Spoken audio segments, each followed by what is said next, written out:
بسم اللہ الرحمن الرحیم۔ السلام علیکم اسٹوڈنٹ، کیسے ہیں آپ لوگ؟ بچوں آج ہم لوگ سورۃ القصص کے بارے میں پڑھیں گے۔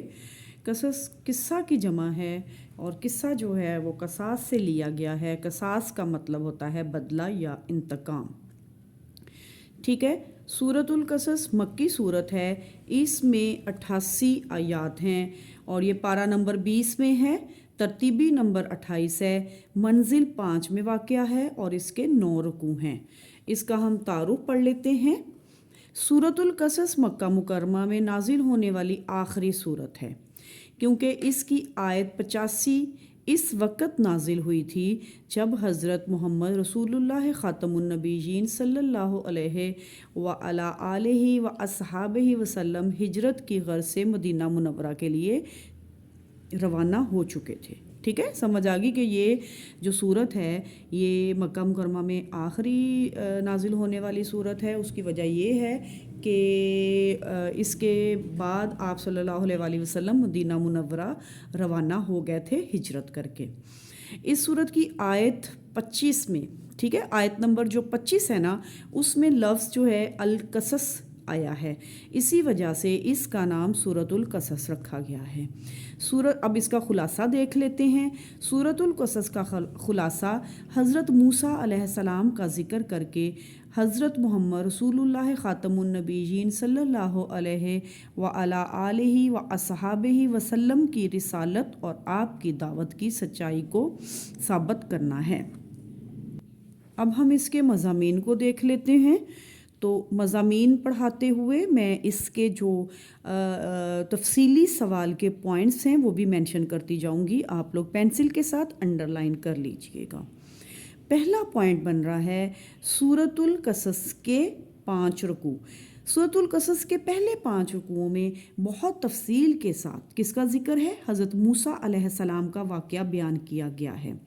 قرآن مجید میں پچھلے انبیاء کرام علیہ السلام میں سب سے زیادہ تفصیل کے ساتھ حضرت موسیٰ علیہ السلام کا ذکر ہے، کیونکہ حضرت موسیٰ علیہ السلام کے اگلا ٹاپک جو ہے وہ حضرت موسیٰ علیہ السلام کے حالات ہیں۔ حالات زندگی کی حضرت محمد صلی اللہ علیہ وسلم کی سیرت طیبہ کے ساتھ کئی چیزوں میں مشابہت تھی، مطلب یہ کہ آپ صلی اللہ علیہ وآلہ وسلم کی زندگی جو تھی، حضور صلی اللہ علیہ وسلم کے حالات زندگی جو تھی وہ حضرت موسیٰ علیہ السلام کے ساتھ بہت زیادہ مطابقت رکھتے تھے، ٹھیک ہے، مطلب ان جیسے ہی تھے۔ سورۃ القصص میں بنی اسرائیل، ہاں جی، اب یہاں پر قارون کا بیان کیا گیا ہے۔ تو اچھا بچوں، اگلا جو پوائنٹ بنے گا وہ ہے قارون کا عبرتناک واقعہ، ٹھیک ہے۔ تو میں آپ کو بتا دیتی ہوں تھوڑا سا قارون کے بارے میں کہ اس کا کیا عبرتناک واقعہ تھا۔ بچوں قارون کا واقعہ جو ہے وہ قرآن مجید میں نشان عبرت کے طور پر بیان ہوا ہے، ٹھیک ہے۔ قارون کا قصہ اسلامی اور اسرائیلی روایتوں میں بھی ملتا ہے۔ یہ وہ بنی اسرائیل کا امیر ترین انسان تھا جس کے خزانے کی کنجیاں مطلب چابیاں 300 اونٹوں اور خچروں پر لادی جاتی تھیں۔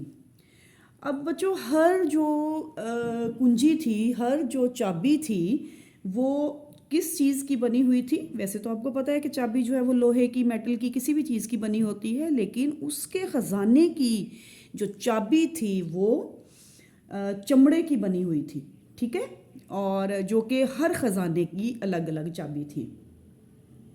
اس کے بعد بچوں تاریخ اسلام میں قارون سے زیادہ دولت تو ثروت کسی کے پاس نہ ہوگی، ٹھیک ہے۔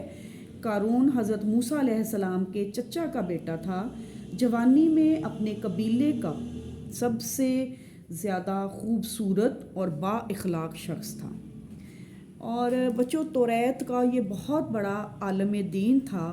توریت کو جو ان کی کتاب تھی اس کو بہت خوبصورتی کے ساتھ وہ پڑھتا تھا۔ تو اس کے بعد میں تھوڑا سا آپ کو اس کے بتاؤں گی کہ اس نے کس طرح شروع میں اس نے کیا کہ یہ حضرت موسیٰ علیہ السلام پر ایمان لے آیا تھا، لیکن بعد میں بنی اسرائیل کے ساتھ یہ دوبارہ مل گیا. ٹھیک ہے، تو بنی اسرائیل کے ساتھ مل گیا اور اس نے کیا کیا کہ سرزمین مصر کو چھوڑ کر سرزمین معود، ٹھیک ہے، کی طرف ہجرت کر گیا. اور وہاں جب یہ پہنچا تو اس کے جو زندگی کے حالات تھے وہ بہت زیادہ بدل گئے، اور دیکھتے ہی دیکھتے وہ اپنی قوم کا امیر ترین شخص بن گیا. ٹھیک ہے، یہاں پہ بھی یہی لکھا ہوا ہے نا کہ اپنی قوم کی بجائے اس نے کیا کیا، فرعون کی خدمت کی. تو حضرت موسیٰ نے اسے درست راستے پر آنے کی دعوت دی لیکن وہ نہ مانا. ٹھیک ہے، اس کے بعد بچوں یہ ہوا تھا کہ قرآن مجید میں بھی اللہ تعالیٰ نے فرمایا ہے، بے شک قارون موسیٰ علیہ السلام کی قوم سے تھا، پھر اس نے قوم سے زیادتی کی، ہم نے اسے اتنے خزانے دیے کہ اس کی کنجیاں اٹھانا ایک طاقتور جماعت پر بھاری تھا. ٹھیک ہے، آپ لوگوں کو یہ جو میں نے واقعہ ابھی بتایا ہے امید ہے سمجھ آ گیا ہوگا.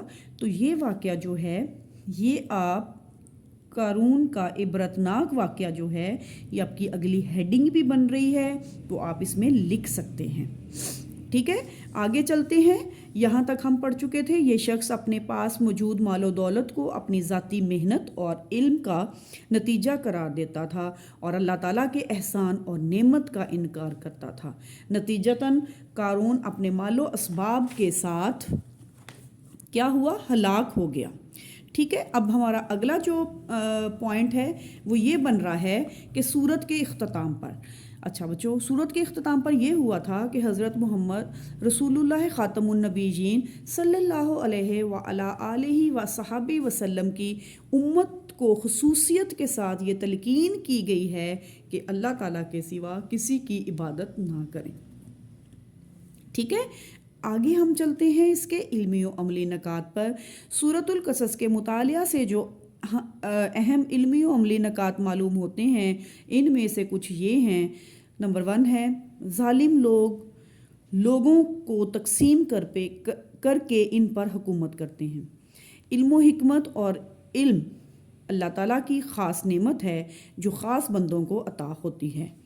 ہدایت صرف اللہ تعالیٰ کی توفیق سے حاصل ہوتی ہے، اس لیے ہمیں اللہ تعالیٰ سے ہدایت کی دعا کرتے رہنا چاہیے.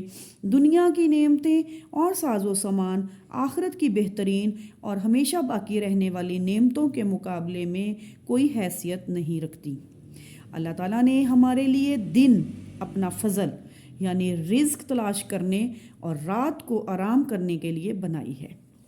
ہمیں اپنے علم اور صلاحیتوں پر اترانا نہیں چاہیے کیونکہ یہ سب اللہ تعالیٰ کا فضل ہے. اللہ تعالیٰ کو ناراض کر کے کمایا ہوا مال ہلاکت اور بربادی کا سبب بنتا ہے. آخرت کا گھر ان پرہیزگاروں کے لیے ہے جو زمین میں نہ بڑھائی چاہتے ہوں اور نہ فساد. اللہ تعالیٰ کی ذات کے سوا ہر چیز ہلاک ہونے والی ہے. ہمیں شرک سے بچنا چاہیے اور صرف اسی کی عبادت کرنی چاہیے. بچوں اب ہم اس کی ایکسرسائز پر آ گئے ہیں، تو آپ اپنی کتاب کا صفحہ نمبر 114 اوپن کر لیں. اچھا بچوں، یہ بھی جو سورت ہے سورۃ القصص، اس کی بھی آیات کا ترجمہ آپ کے سلیبس میں شامل نہیں ہے. اس میں کیا ہے، اس کے درست جواب کی نشاندہی ہے، مختصر سوال ہے اور تفصیلی سوال ہے. تو اب ہم اس کی کر لیتے ہیں ایکسرسائز. درست جواب کی نشاندہی کیجیے. حضرت محمد رسول اللہ خاتم النبیین صلی اللہ علیہ وعلی آلہ وصحبہ وسلم کی سیرت طیبہ مشابہ تھی. ٹھیک ہے، مشابہت رکھتی تھی، ایک جیسی تھی. کس کی؟ حضرت موسیٰ علیہ السلام کی. قارون کا تعلق بنی اسرائیل سے تھا. قارون اپنے مال و دولت کو نتیجہ قرار دیتا تھا ذاتی محنت اور علم کا. مکہ مکرمہ میں نازل ہونے والی آخری سورت ہے سورۃ القصص. ہدایت حاصل ہوتی ہے اللہ تعالیٰ کی توفیق سے. بچوں ہمارا اگلا سوال ہے، مختصر جواب دیجئے. سورۃ القصص کو یہ نام کیوں دیا گیا؟ ٹھیک ہے، تو یہ یہاں سے آ جائے گا. اس سورت کی آیت 25 میں القصص کا لفظ استعمال ہوا ہے، اسی مناسبت سے اس کا نام سورۃ القصص رکھا گیا ہے.